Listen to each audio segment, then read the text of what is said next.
ଯେତେବେଳେ ମାନେ ମାଡ଼ଟା ହେଲା କଟକରେ ଆକ୍ସିଡେଣ୍ଟ ହେଲା ପରେ ମୁଁ ଫାଷ୍ଟ ଓଭରଅଲ୍ ଫୋନ୍ କଲି କ'ଣ କହିବି ଆଉ ଯେ କହନ୍ତିନି କି ମାନେ 100 ଜଣଠୁ ବେଷ୍ଟ କେହି ଗୋଟେ ଜଣେ ଥିବ ଯିଏକି ଗୋଟେ ଫୋନ୍ କଲ୍ରେ ଆସିବ।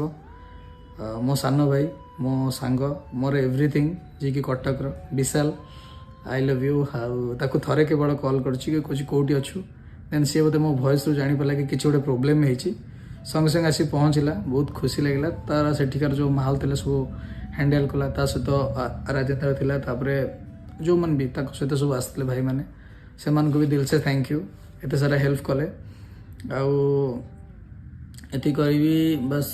ସେଠୁ ଯେଉଁ ଆମର ଟଚ୍ କରିକି ଯେଉଁ ଆଣନ୍ତି ଟୋ କରିକି ଗାଡ଼ିଟା ନେଇକି ଆସିଲି, ସେଠି ବି ଦୁନିଆ ପଇସା ଖର୍ଚ୍ଚ ହେଲା। ଦେନ୍ ମୁଁ କ୍ୟାବ୍ କରିକି ବି ଆସିଲି।